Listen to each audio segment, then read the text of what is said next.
Hi dear students, welcome on my our YouTube channel LR Academy. On this YouTube channel, we are study about JEE Mains and NEET Physics and Chemistry syllabus, all over syllabus of Physics and Chemistry.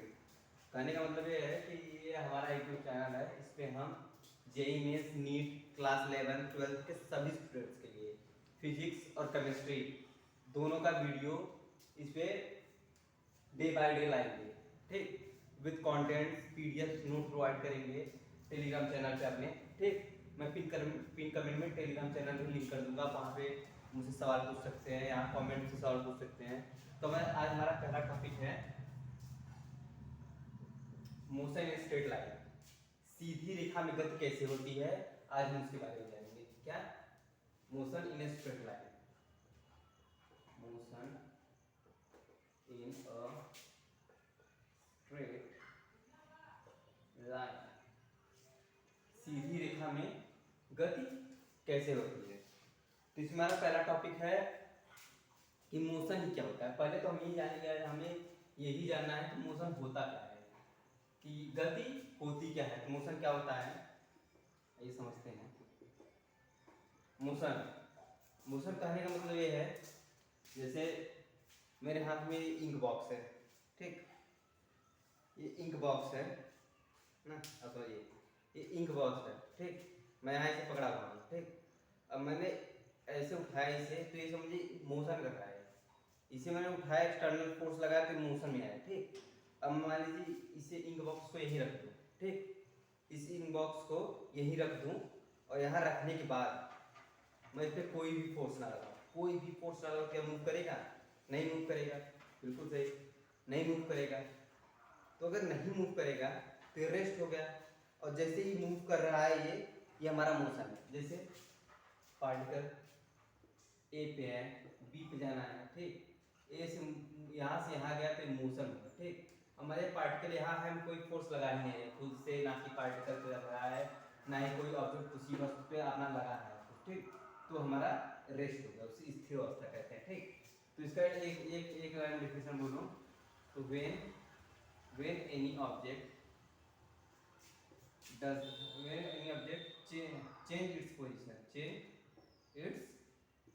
own position called motion। मतलब ये है कि कोई भी object अपनी अपनी स्थिति को बदल रहा है, कोई भी वस्तु अपनी स्थिति को बदल रहा है तो वो गति कर रहा है, सिंपल, ठीक। अब रेस्ट के बारे में मैंने आपको बता ही दिया। अब यहाँ पर एक जगह डज नॉट या डू नॉट कुछ लगाइए, इससे वो तो पार्टिकल पर डिपेंड करेगा कि कितने हैं या कौन है। डज नॉट लगा दिए, सिंपल है, ठीक।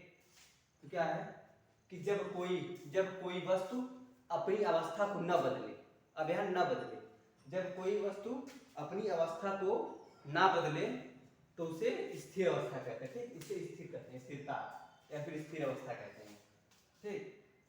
यहाँ डज ना, जब कोई वस्तु अपनी अवस्था को ना बदले तो उसे स्थिर अवस्था कहते हैं, ठीक। अब इसके बाद हम जानेंगे दो चीजें और। अब इसके बाद हमारा नेक्स्ट टॉपिक है मोशन हो गया, रेस्ट हो गया।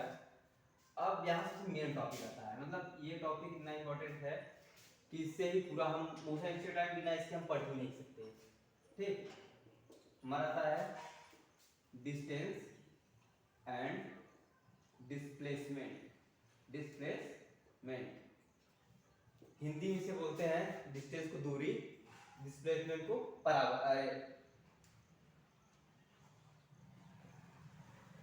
दूरी विस्थापन, दूरी और विस्थापन। तो पहले समझेंगे दूरी क्या है, ठीक। पहले क्या जानेंगे कि डिस्टेंस क्या है, ठीक। डिस्टेंस क्या है आप यहाँ समझिए बोर्ड पे, ठीक। कोई वस्तु, कोई पार्टिकल है, ठीक, पाथ है ना, पाथ यानी रास्ता, ठीक। कोई रास्ता है, एक वस्तु चल रहा है, ठीक, चला वो सीधी रेखा में चले, चाहे किसी भी डायरेक्शन में चले, ठीक। अभी हम सीधी रेखाएं मानेंगे, ठीक, समझ।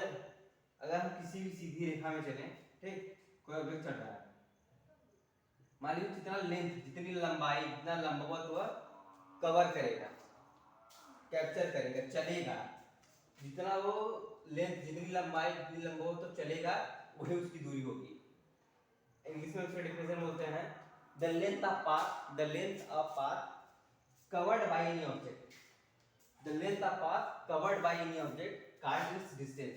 और हिंदी में ये हम बोलेंगे जब कोई वस्तु अपनी किसी लंबवत दूरी को तय करता है, लंबवत स्थिति को तय करता है, तो उसे हम दूरी बोलते हैं। यहाँ मैं लिख दे रहा हूँ when the length of path covered by any object called distance। अब डिस्टेंस के बारे में हम जानेंगे इसकी यूनिट क्या होती है। ठीक, यूनिट, तो डिस्टेंस की यूनिट होती है मीटर। लेंथ हमेशा मीटर मेजर किया जाता है। डायमेंशन चैप्टर अगर हम पढ़ेंगे तो उसमें भी बताया जाता है कि लेंथ मीटर में, फिर आपका टाइम टी से डबल टी, मतलब ठीक टाइम सेकंड से हो गया आपका, ठीक, तो लेंथ मीटर से होता है। ठीक, अब इसके बाद एक सवाल और आता है डायमेंशन इसका क्या होगा। ठीक, डायमेंशन इसका होता है एल। अभी हम लोग पढ़ेंगे जब डायमेंशन चैप्टर में आपको पूरा पढ़ाऊंगा, उसमें डायमेंशन आएगा, परसेंटेज एरर आएगा, आपका फार्मूला निकालना है, कैसे फार्मूला निकलता है, कैसे फार्मूले को प्रूव किया जाता है फिजिक्स में। ठीक, वो सब डायमेंशन चैप्टर में आपको पढ़ाया जाएगा। ठीक, जैसे मान लीजिए मॉडुलस, रेजिस्टेंस, कंडक्टिविटी, ये सब के बारे में आप 10th में पढ़े होंगे। ठीक, रेजिस्टेंस वगैरह के बारे में। ठीक, अब आगे देखिए, डायमेंशन हो गया, यूनिट हो गया। ठीक, अब हमसे लास्ट में पूछा था क्वांटिटी की, क्वांटिटी में किस प्रकार का ये डिस्टेंस किस तरीके के क्वांटिटी में मेजर किया जाता है। तो डिस्टेंस होता है स्केलर क्वांटिटी।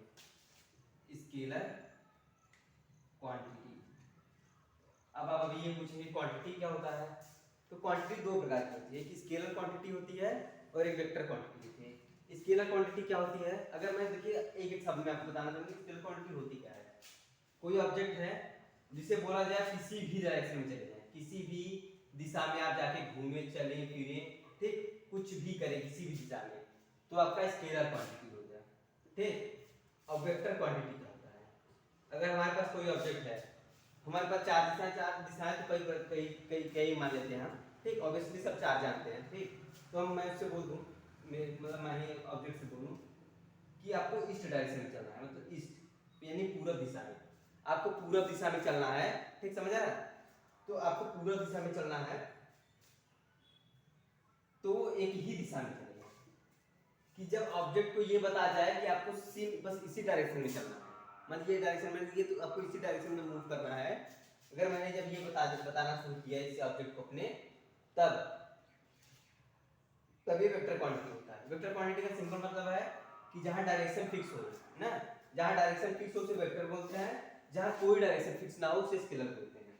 सिंपल, एक शब्द में। ठीक, अब डिस्टेंस के बारे में एक दो चीजें और जानेंगे, इसमें डिस्प्लेसमेंट जानेंगे।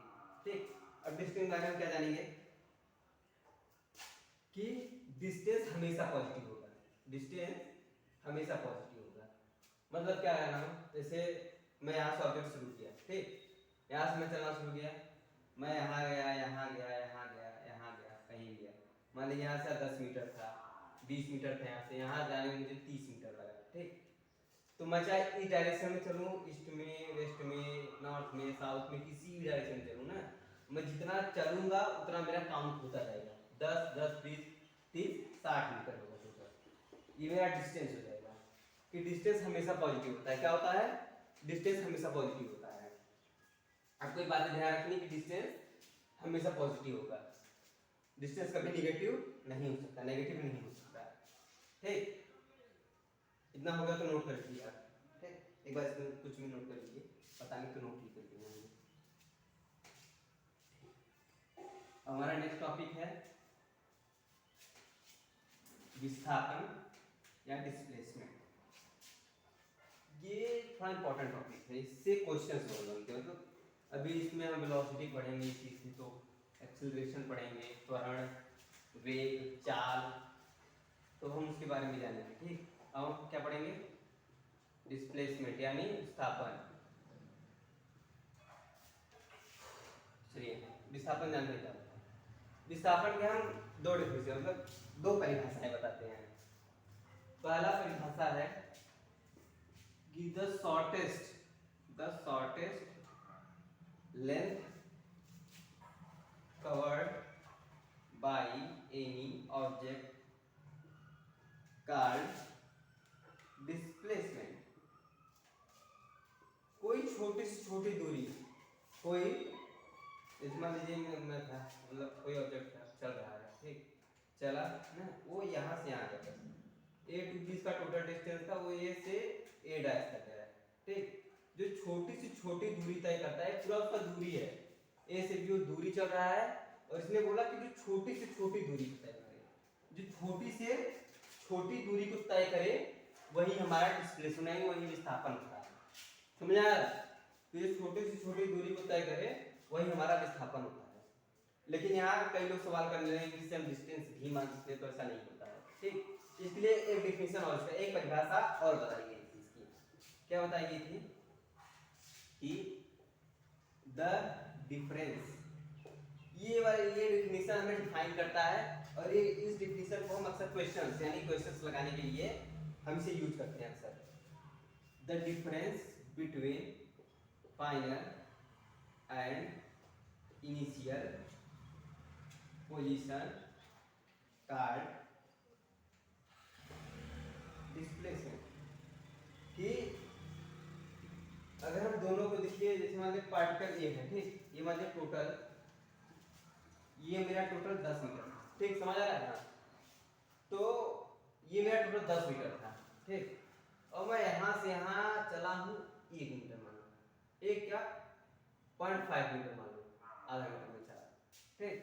ये जो मैं आधा मीटर यहाँ चला, ये मेरा डिस्प्लेसमेंट है, ठीक। तो पहले मेरा डिस्प्लेसमेंट था 0, फिर मैं आधा मीटर चला, तो जो आधा मीटर चला -0, तो ये आधा जो है यही मेरा फाइनल डिस्प्लेसमेंट है, समझ रहे हैं कि फाइनल माइनस इनिशियल का displacement, the difference between final and initial position का डिस्प्लेसमेंट। ठीक है, इतना समझ गए होंगे, ठीक। अब डिस्प्लेसमेंट के बारे में एक चीज जानेंगे, क्या कि यूनिट में हम बात ना करते हैं, पहले जानेंगे कि डिस्प्लेसमेंट पॉजिटिव भी होता है, डिस्प्लेसमेंट नेगेटिव भी होता है, और डिस्प्लेसमेंट जीरो भी होता है। क्या होता है? जीरो भी होता है, समझ रहे हो कि डिस्टेंस बस पॉजिटिव होता था, क्या होता था, डिस्टेंस जो दूरी थी हमारी वो हमेशा पॉजिटिव थी, लेकिन डिस्प्लेसमेंट जो है ये पॉजिटिव भी होता है, नेगेटिव भी होता है, और जीरो भी होता है। तो पूछेंगे सब कैसे? बिल्कुल सही सवाल है, कैसे? कि कैसे आप बोल रहे हैं सर कि ये जीरो होगा, तो अभी मैं बताता हूँ कैसे होगा। से पार्टिकल है, ठीक, 10 मीटर चला, ये मेरा 10 मीटर है, ठीक।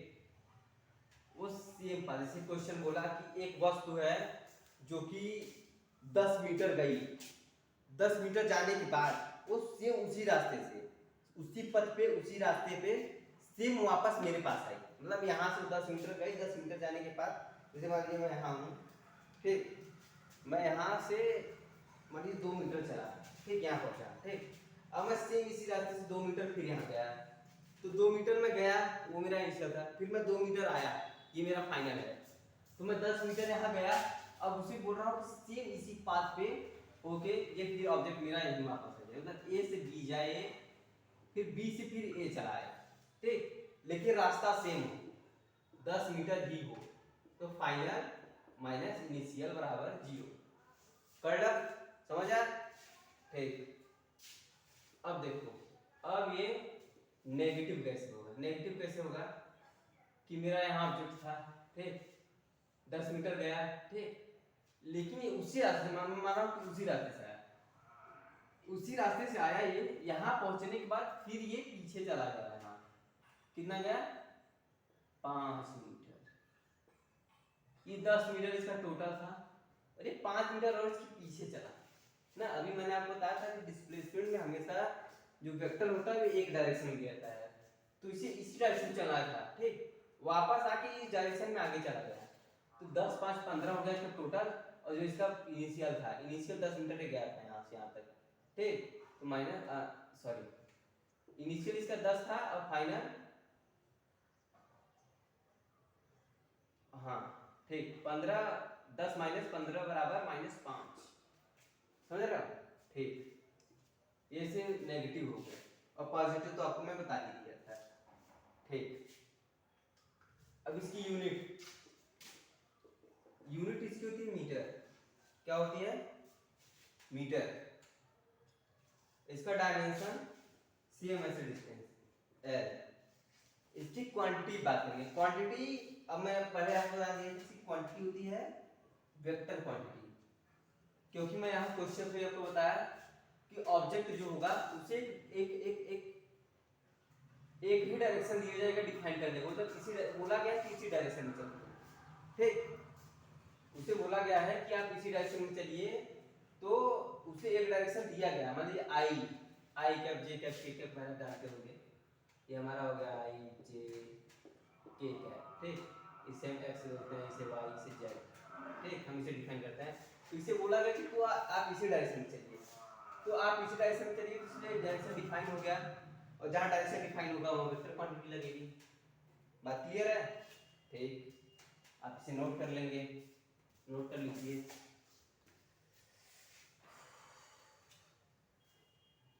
हमारा नेक्स्ट टॉपिक है क्या?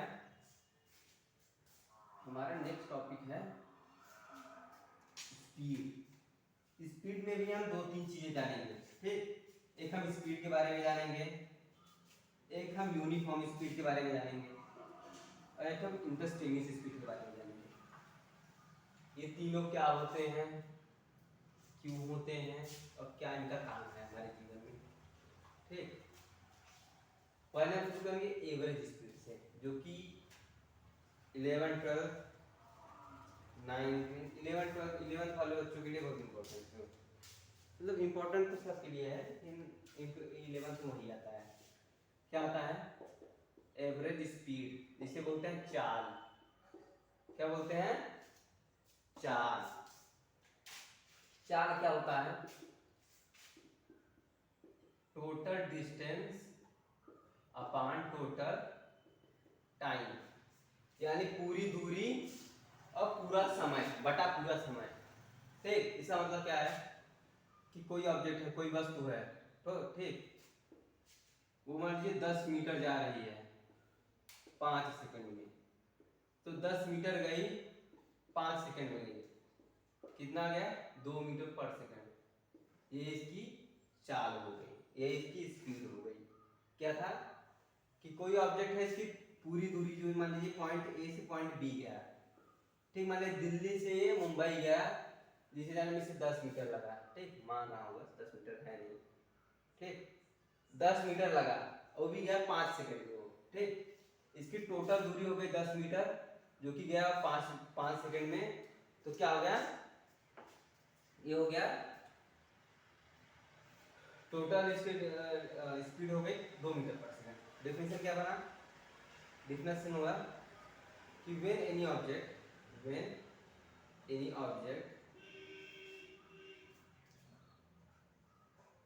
ऐसे एक अलग कंडीशन है। Total distance of any object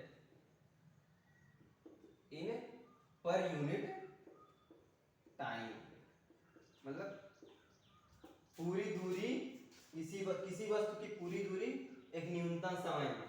ठीक, एक न्यूनतम समय में उसकी पूरी दूरी को अगर हम बटा करेंगे तो हमारी चाल होगी, उसे स्पीड बोलेंगे। क्या बोलेंगे? स्पीड। फिजिक्स सबसे ज्यादा इंपॉर्टेंट है, इसके न्यूमेरिकल्स। बिना न्यूमेरिकल्स के फिजिक्स है ही नहीं कुछ। तो अब हम एक न्यूमेरिकल करेंगे, क्या करेंगे? न्यूमेरिकल स्पीड करेंगे। जैसे मान लीजिए एक वस्तु थी, मैंने यहाँ लिखा एक वस्तु है। ठीक, क्वेश्चन आपको समझा दूं पहले। एक वस्तु है जो कि 10 मीटर गई। ठीक, 10 मीटर गई, 10 मीटर जाके फिर वो रुकी, यहाँ पे रुक के फिर वो वापस आई, मतलब 5 मीटर आई। ठीक, मैं बहुत इजी क्वेश्चन बता रहा हूँ। 5 मीटर वापस आई। ठीक, तो इसमें मैं दो चीज पूछेगा। ठीक, ये 10 मीटर जब गई तो इस जाने लगा 2 सेकंड। ठीक, 2 नहीं 2.5 सेकंड मान लीजिए, और इधर आई, ये आई कितने में? मान लीजिए 2 सेकेंड्स में, ठीक, इसे 2 सेकेंड लगे, ठीक। तो इसमें पहला क्वेश्चन से पूछा कि इसका डिस्टेंस क्या होगा, फिर पूछा इसका डिस्प्लेसमेंट क्या होगा, और फिर पूछा इसकी स्पीड क्या होगी, x डैश यस स्पीड, ठीक। हमें तीनों चीजें पूछा, तो तीनों चीजें कैसे निकालेंगे। डिस्टेंस मैंने हमेशा आपको बताया कि जितनी दूरी वो चलेगा वही हमारा क्या होगा, डिस्टेंस होगा।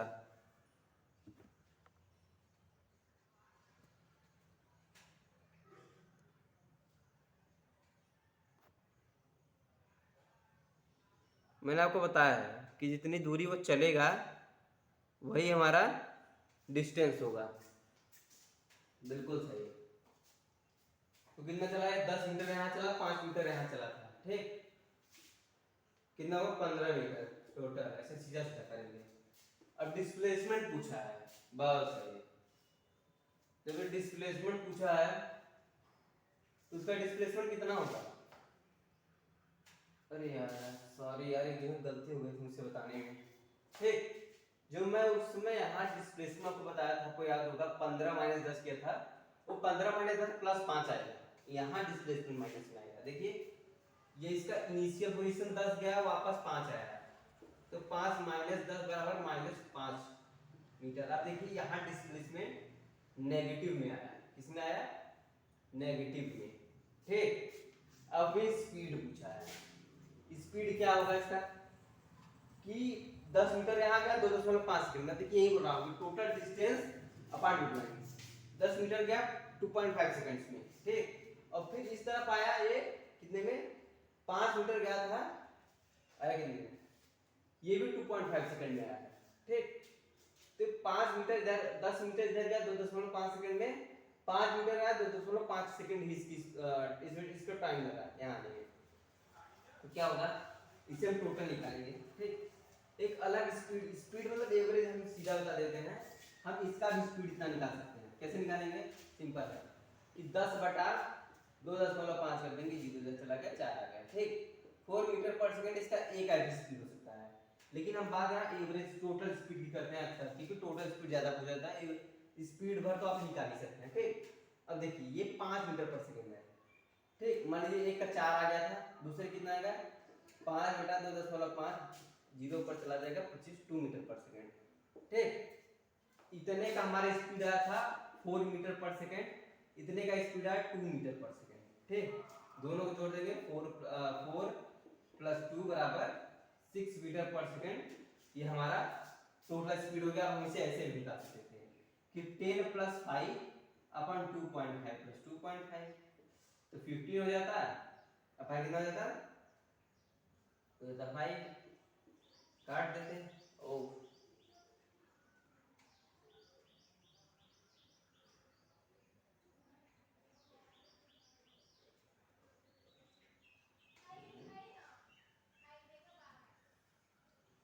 3 मीटर पर सेकंड आ रहा है। अरे भाई क्या बात है,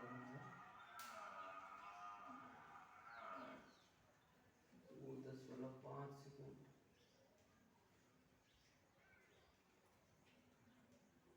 अच्छा हाँ हाँ हाँ हाँ, स्पीड अलग अलग आएगी, एवरेज स्पीड अलग आती है, ठीक। सॉरी गलत आ गया, ठीक। स्पीड इसकी अलग आती है, स्पीड इसका अलग है, एवरेज मतलब इतना टाइम से 2.5 सेकंड लगा। अब अगर यहाँ यहाँ सेकंड इसके हिसाब से ठीक होता तब ये एवरेज स्पीड 6 आता, ठीक। लेकिन इसमें भी 2.5 सेकंड लगा, इसमें 2.5 सेकंड, तो इसलिए इसका एवरेज स्पीड आएगा 3 मीटर पर सेकंड। ये पूरे में 3 मीटर पर सेकंड चला, लेकिन इसको इतना जाने में 4 मीटर पर सेकंड लगा था, स्पीड था इसका, और इतना आने में इसका 2 मीटर पर सेकंड स्पीड था, ठीक। बिल्कुल सही। चलिए अब हम नेक्स्ट बात करते हैं यूनिफॉर्म इंटरस्टेनियस स्पीड की। इंटरस्टेनियस स्पीड अगर 11th वाले हैं, अगर नहीं चाहते जेईई मेंस का पेपर देना तो ये स्किप कर सकते हैं। नीट वालों में कभी पूछ लिया जाता है शायद ना, ठीक। तो अगर जेईई मेंस वाले हैं तो स्किप नहीं करेंगे, और अगर 11th वाले बस पढ़ना चाहते हैं तो इसे स्किप कर सकते हैं। पहले तो मैं यूनिफॉर्म बताऊंगा, ठीक।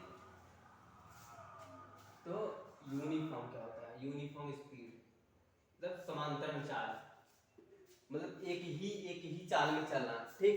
जैसे कि देखिए कोई ऑब्जेक्ट है सिंपल 10 मीटर पर सेकंड, 10 मीटर पर सेकंड से कंटिन्यू चल रहा है, मतलब वो 10 मीटर गया तो 20 की स्पीड थी, 100 मीटर गया, 1000 मीटर गया, वो जितनी स्पीड चल रहा है उसकी सेम स्पीड 10 मीटर पर सेकंड बरकरार है, और जब तक रहेगी तब तक हम इसे बोलेंगे कि यूनिफॉर्म स्पीड में है। डेफिनेशन क्या होगा, डेफिनेशन ज़्यादा मतलब है सब लोगों को, देखिए डेफिनेशन क्या हुआ कि एक ही चाल, जब कोई ऑब्जेक्ट एक ही चाल में चले ना, जब कोई ऑब्जेक्ट एक ही चाल में चले और नियंत्रण जितनी दूरी वो तय करे, जितने सेकंड में, जितने टाइम में जितनी दूरी वो तय करे, जितना डिस्टेंस वो चले जितने समय में, वही इसकी यूनिफॉर्म होती है। मतलब same distance at a same time, समान दूरी समान समय में जब तय करे उसी को यूनिफॉर्म स्पीड होती है उसकी, मतलब equal distance upon equal time. अब इसे नोट करेंगे, आप नोट कर लीजिएगा बंद करके, मतलब पॉज करके, ठीक। अब हमारा एक बढ़िया टॉपिक आने वाला है जिसे हम बोलते हैं इंटरस्टेंस स्पीड। इसे थोड़ा समझना जरूरी है अगर आप मेंस के स्टूडेंट्स हैं तो। स्पीड, ठीक। इंटरस्टेंस स्पीड क्या होती है, ऑब्जेक्ट था हमारा, ठीक, चला, ये 10 मीटर पर सेकंड 10 मीटर चला, ठीक, मान लीजिए 10 मीटर चला, ठीक, इसे टोटल टाइम लगा मान लीजिए 10 सेकंड का लगा, ठीक। ये यहाँ से यहाँ मान लीजिए 5 मीटर चला था, ये यहाँ रुका, तो मुझसे मान लीजिए किसी ने पूछ लिया कि जब ये यहाँ था तब इसकी स्पीड कितनी थी, मतलब एक पर्टिकुलर पॉइंट पे, एक समान, मतलब एक स्थिति पे, एक जगह पे, कोई एक ऐसे पॉइंट पे, कोई एक ऐसे पॉइंट पे आप मुझे इसकी चाल बताइए, मतलब एक एक इसी पॉइंट पे इसकी चलते कि इस समय इसकी चाल कितनी थी, इस समय एक पर्टिकुलर टाइम पे, एक पर्टिकुलर डिस्टेंस पे इसकी स्पीड क्या थी, मुझे आप बताइए। तो कैसे हम बताएंगे, हम अब हम जानेंगे कि इसी को हम इंस्टेंटेनियस स्पीड कहते हैं, ठीक। क्या बोलते हैं कि एक पर्टिकुलर टाइम पे, पर्टिकुलर डिस्टेंस पे, upon a particular time, upon a particular time पे जो हमारा स्पीड आता है उसे हम इंटरस्टेनियस स्पीड बोलते हैं। एक पर्टिकुलर डिस्टेंस पर्टिकुलर टाइम पे जो हमारी स्पीड आता है उसे इंटरस्टेनियस स्पीड बोलते हैं। इंटरस्टेनियस स्पीड हम डिफाइन कैसे करते हैं कि v बराबर, अच्छा मैंने वहाँ आपको 2-3 चीज स्पीड में नहीं बताई, उसकी यूनिट नहीं बताई, उसका डायमेंशन नहीं बताया, और उसका आपको क्वांटिटी नहीं बताया, ठीक। अभी मैं इसमें बता देता हूँ, अपने यूनिट जान लीजिए उसकी। यूनिट होती है स्पीड की मीटर पर सेकंड। मीटर पर सेकंड कैसे होती है, मुझे लगता है सवाल ये होना चाहिए, डिस्टेंस का मीटर, टाइम का सेकंड, तो मीटर पर सेकंड, ठीक। डायमेंशन अगर पूछें तो मीटर का होता है एल, जो कि हमने अभी डिस्टेंस पढ़ा, और टाइम का होता है टी, कैपिटल टी से डिनोट करते हैं, ठीक। तो इसका पूरा बन जाता है एल टी इनवर्स। कोई भी ऑब्जेक्ट नीचे और ऊपर जाएगा तो इनवर्स लगेगा, आपको ये पता होना चाहिए बिल्कुल, और नहीं पता तो आप बता देना। अब होता है, बात आती है क्वांटिटी की, किसकी, क्वांटिटी, क्वांटिटी की। क्वांटिटी क्या होता है इसका, इसकी क्वांटिटी स्केलर क्वांटिटी क्या होती है, स्केलर क्वांटिटी। स्केलर क्वांटिटी में मुझे नहीं लगता आपको सवाल होगा इस बारे में कि स्केलर क्वांटिटी क्यों है, ठीक। क्योंकि मैंने आपको बता रखा है कि डिस्टेंस एक स्केलर क्वांटिटी है। स्केलर क्वांटिटी क्या होती है कि जब ऑब्जेक्ट किसी भी डायरेक्शन में ट्रेवल करे, किसी भी डायरेक्शन में ट्रेवल करे, एज एज रिक्वायर्ड ना, वो किसी भी डायरेक्शन में ट्रेवल करे जब ऑब्जेक्ट, ठीक, जब ऑब्जेक्ट किसी भी डायरेक्शन में ट्रेवल करे तो उसे हम स्केलर क्वांटिटी बोलते हैं। और जब किसी भी ऑब्जेक्ट का डायरेक्शन फिक्स हो तो उसे वेक्टर क्वांटिटी बोलते हैं। क्या बोलते हैं, वेक्टर क्वांटिटी बोलते हैं, सही है, बिल्कुल। चलो, तो इसकी क्वांटिटी क्या हो गई, स्केलर क्वांटिटी, ठीक। अब इसके फॉर्मूले पाएंगे, इसका फॉर्मूला था एस बाई टी। एस माने डिस्टेंस, इसे हम एक्स भी कई लोग लिखते हैं तो मैं एक्स लिख दे रहा हूँ, एक्स बाई टी। ठीक, डिस्टेंस अपन टाइम हमारा ये हो गया स्पीड। ठीक, तो हम यहाँ देखिए अब इंटरचेंज स्पीड कैसे निकालेंगे। एस बराबर D X by D T, मतलब एस बाई टी के ऊपर ये कर देंगे, आपको पूरा करना होगा। अब देखिए, अब हमारे 11th के मैथ्स चैप्टर में 30 नंबर चैप्टर आता है लिमिट्स एंड डेरिवेटिव्स। क्या होता है? Limit and derivatives. तो यहाँ हम लिमिट लेंगे। लिमिट क्यों लिया जाता है? क्योंकि जब हम किसी छोटे छोटे ऑब्जेक्ट की बात करेंगे ना, कि हमने छोटी दूरी तय करी, छोटा ये कोई ऑब्जेक्ट चला या फिर कोई छोटी ऑब्जेक्ट है, तो हम हमेशा डेल्टा का इस्तेमाल करते हैं, डेल्टा एल का इस्तेमाल करेंगे। एल यानी लेंथ बोल देंगे हाँ, लेकिन एक्स यहाँ एक्स भी कर सकते हैं, डिस्टेंस की बात करेंगे, लेंथ डिस्टेंस एक ही मतलब है। ठीक, तो जब हम किसी न्यूनतम छोटी छोटी दूरी की बात करते हैं ना, तो हम लिमिट लेते हैं कि हमें छोटी से छोटी इकाई के बारे में बात करनी है, छोटी से छोटी इकाई के बारे में बात करनी है, तो वहां हम इसे लेंगे क्या? लिमिट। तो यहाँ भी हम लिमिट लेंगे। ठीक, कैसे लेंगे कि limit tends to T tends to zero. अब टी क्या है? टी है टाइम, और टेंस टू जीरो का मतलब है कि जीरो नहीं है। कई लोग इसे बोल देते हैं जीरो है, जीरो नहीं है, ये जीरो की न्यूनतम बराबर है। मतलब जैसे 0.0000001 अगर बोलेंगे ना, तो टेंस टू जीरो होगा, क्योंकि जीरो के बराबर है, लेकिन जीरो नहीं है। ये जीरो के लगभग जीरो के बराबर है, लेकिन ये जीरो नहीं है। बिल्कुल सही। ठीक, हम इसका फॉर्मूला कैसे करेंगे कि एस बराबर dx बाई dt। लिमिट हटा के हम ये फार्मूला को प्रूव कर देंगे। लिमिट हटाएंगे तो हमारे से डिफरेंशिएशन कर देंगे हम, और डिफरेंशिएशन करके सीधा ये फार्मूला लिख देंगे। ठीक है, एक फार्मूले को आप याद रखेंगे, एक बार इसे लिख दीजिए। ठीक, आज हमारा आखिरी टॉपिक होगा, इसे आप लिख लीजिए, लिख लिए होंगे, पॉज करके लिख लीजिएगा। ठीक, आज का हमारा आखिरी टॉपिक होगा, क्या होगा कि वेलोसिटी क्या होती है, एवरेज वेलोसिटी क्या होती है, यूनिफॉर्म वेलोसिटी क्या होती है, इंटरस्टेरियस वेलोसिटी क्या होती है। ठीक, सीधा हम एवरेज वेलोसिटी से, एवरेज वेलोसिटी में ही हम वेलोसिटी को भी कवर कर देंगे। वेलोसिटी क्या है? टोटल डिस्प्लेसमेंट, वहां डिस्टेंस था, यहाँ टोटल डिस्प्लेसमेंट होगा, टाइम। ठीक, बस सिंपल आप क्या बोलते हैं, डेफिनेशन या परिभाषा भी वही लिख देंगे कि the total displacement by any object in per unit time called average velocity. ठीक, एवरेज वेलोसिटी कैसे क्या होती है कि इन्हें टोटल डिस्प्लेसमेंट करेंगे पर यूनिट टाइम में, वही हमारा क्या हो जाएगा, हमारी वेलोसिटी हो जाएगी। अब इस बार एक क्वेश्चन देख लेंगे, क्वेश्चन देखने में सब समझा देंगे। जैसे ऑब्जेक्ट था, हमने पहले था 10 मीटर चला, उसी क्वेश्चन की तरह बात करते हैं। 5 मीटर आया, कितना लगा उसे 2.5। इस बार हम लेंगे यूनिट 2 मीटर पर सेकंड, यहाँ 5 मीटर पर सेकंड लगा, 5 सेकंड लगा रही है, क्या बोला। ठीक, 5 सेकंड लगा, 10 मीटर गया, 5 मीटर गया। ठीक, अब डिस्टेंस पूछेगा तो डिस्टेंस आम सी बात है, सब 15 बता देंगे। अब यहाँ स्पीड बताना है हमें और वेलोसिटी बताना है।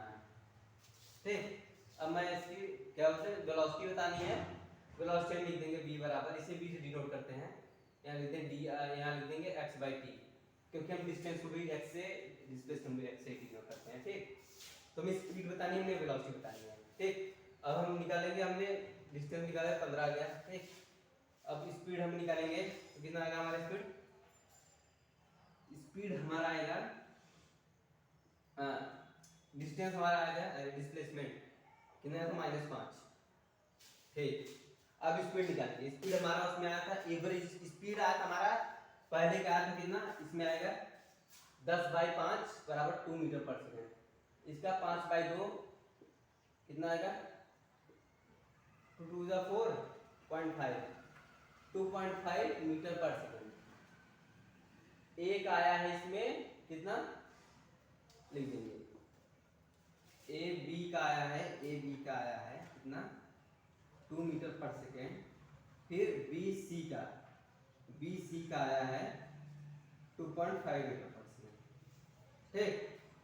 अब वेलोसिटी कैसे आएगी, वेलोसिटी कैसे आएगी, वेलोसिटी टोटल का आएगा, जब टोटल का भी वेलोसिटी निकाल सकते हैं सिंपल का, इसका वेलोसिटी निकालेंगे 10 मीटर सेम वही आएगा, इसका निकालेंगे भी वही आएगा क्योंकि डिस्टेंस भी यही है, डिस्प्लेसमेंट भी यही है, अलग अलग, ठीक। और टोटल टोटल अगर टोटल वेलोसिटी हम निकालेंगे तो क्या आया था, क्या आएगा कि 10 प्लस 5 अपान 5 प्लस 2, तो 15/7 हो जाएगा, जो कि आएगा कितना 2.5 मीटर पर सेकंड। इसकी क्या होगी, एवरेज वेलोसिटी होगी, एवरेज स्पीड होगा, कितना होगा A to C कर देंगे, तुम्हारा कितना 2.5 मीटर पर सेकंड इसकी एवरेज स्पीड होगी। इसकी एवरेज वेलोसिटी क्या होगी, वेलोसिटी की -5 अपन क्या लगा 5 सेकंड यहाँ लगा था प्लस 2 सेकंड यहाँ लगा था, ठीक, -5 अपान 7, आप इसे डिवाइड करके इसका आंसर निकाल लीजिएगा मीटर पर सेकंड में। अब इसका मतलब ये भी आपको पता चलेगा कि वेलोसिटी भी माइनस में हो सकती है, क्या हो सकती है, वेलोसिटी भी माइनस, अगर डिस्प्लेसमेंट माइनस में होगा तो वेलोसिटी भी माइनस में हो सकती है, बिल्कुल हो सकती है, ठीक। आगे बात करते हैं हम, इतना आप समझ गए होंगे कि x/t, ठीक। अब बात करते हैं यूनिट सेम है, स्पीड मीटर पर सेकंड, डायमेंशन होगा L/t, सेम डायमेंशन, ठीक। हाँ, क्वांटिटी में फर्क होता है, क्वांटिटी क्या होती है इसकी, वेक्टर क्यों होती है, क्योंकि डिस्प्लेसमेंट है, और इस वेलोसिटी में एक पर्टिकुलर डायरेक्शन की बात आ जाती है, क्या आती है, एक स्थिर डायरेक्शन, मतलब इसी डायरेक्शन में आपको जाना है, इसी दिशा में आपको जाना है, क्या आपको बोला पूर्व दिशा में चलेंगे तो पूर्व दिशा में आप चलेंगे, ठीक। आपको बोला पश्चिम दिशा में चलेंगे तो आप पश्चिम दिशा में ही चलेंगे, क्या समझ रहे हो, ठीक, पश्चिम दिशा में ही चलेंगे, ठीक। तो एक परफेक्ट डायरेक्शन जब होता है तो उसे वेक्टर क्वांटिटी बोलते हैं, बिल्कुल सही, ठीक। इतना शायद आपको समझ में आ जाएगा। अब हम बात करेंगे किसकी, इसे मिटा दो, ये हो गया A से B 2 मीटर पर सेकेंड, ये दोनों का हो गया, ठीक। इसका फाइनल, ठीक, मैं इसमें होल बता दिया हूँ, ठीक, क्योंकि इसका मतलब अगर अलग से वेलोसिटी निकालूंगा तो यही आएगा, सेम आएगा कि डिस्टेंस नेचुरल डिस्प्लेसमेंट भी यही होगा, गुड, ठीक, समझा। अब चलिए बात करते हैं हमने यूनिफॉर्म वेलोसिटी की, नोट कर लीजिएगा इसे,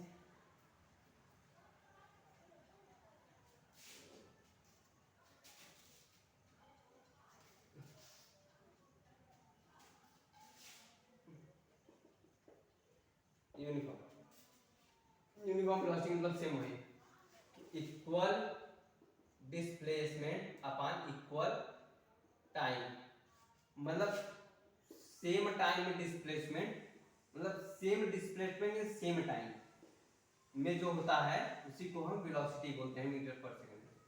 से 1 मीटर डिस्प्लेसमेंट होगा 1 सेकंड में, तो 1 मीटर पर सेकंड इसकी यूनिफॉर्म वेलोसिटी हो गई, क्या हो गई, इसकी 1 मीटर पर सेकंड में यहाँ चला, 1 सेकंड में ही चला, तो इसकी 1 मीटर पर सेकंड कितनी हो गई, इसकी यूनिफॉर्म वेलोसिटी हो गई। वेलोसिटी का सिंपल यही था कि equal displacement in equal time called uniform velocity, समझ गए, गुड, नोट कर लेंगे। अब नहीं समझ आया, जो टॉपिक नहीं समझ में आएगा आप मुझे कमेंट करेंगे तो मैं आपको बताऊंगा फिर से, ठीक। नेक्स्ट टॉपिक में आपको मैं फिर से वही टॉपिक एक बार रिवाइज जरूर कराऊंगा। अब मुझे बताएंगे, आपको इस पे कोई क्वेश्चन हो आप मुझे भेज सकते हैं, मैं आपको सॉल्व करके भेजूंगा, ठीक। हमारा नेक्स्ट टॉपिक है इंस्टेंटेनियस वेलोसिटी, ये आज का हमारा लास्ट टॉपिक क्या है, इंस्टेंटेनियस वेलोसिटी, ठीक। इंस्टेंटेनियस वेलोसिटी क्या है कि वही ऑब्जेक्ट है 10 मीटर चला, मान लीजिए एक 5 मीटर पे, मतलब यहाँ एक परफेक्ट टाइम पे कोई पूछ लिया कि इस समय पे इस स्थान पे आपका वेलोसिटी क्या होगा, एक पर्टिकुलर टाइम पे पर्टिकुलर पॉइंट पे अगर आपका वेलोसिटी पूछे तब वहां हमें समझ जाना है कि बात हमें इंस्टेंटेनियस वेलोसिटी की करनी पड़ेगी यहाँ पे, ठीक। क्या है, particular displacement upon particular time, ठीक, सिंपल, ज्यादा कुछ नहीं करना। अब क्या पढ़ेंगे हम कि v बराबर हमने पढ़ा है s/t, क्या s माने डिस्प्लेसमेंट, ठीक, उसमें होता है एस एक्स बाई टी, यहाँ वी पड़ा है, ये नहीं velocity. Same limit tends to zero. Limit क्यों लेते हैं? क्योंकि हमें इसका डिफरेंशिएशन करना है, तो हम इसी लिमिट लेंगे। और लिमिट हम क्लास इसमें 11th के लिमिट चैप्टर यानी 13 चैप्टर में एनसीईआरटी के सीबीएसई बोर्ड एनसीईआरटी के चैप्टर अगर आप पढ़ रहे होंगे तो उसमें 13 चैप्टर है, ठीक। लिमिट लेंगे एस बाई टी, ठीक। v बराबर होगा, इसमें डिफरेंशिएशन लग जाएगा ना, D S by D T, ठीक। यहाँ वी एक्स कर देना, ठीक। एस से पहले समझने लगेंगे कि स्पीड कितना है, ठीक। स्पीड नहीं लिखना, ठीक। V D X by D T. यहाँ टाइम के साथ बात होगी, छोटे ये डी एक्स जानते क्यों लगता है डिफरेंशिएशन? क्योंकि छोटे छोटे एकदम छोटे समय की बात हो रही है, ठीक। एकदम यहाँ एकदम छोटे समय की बात होगी, वहां हमेशा डिफरेंशिएशन का यूज होगा, ठीक। Thank you. आज के लिए इतना ही।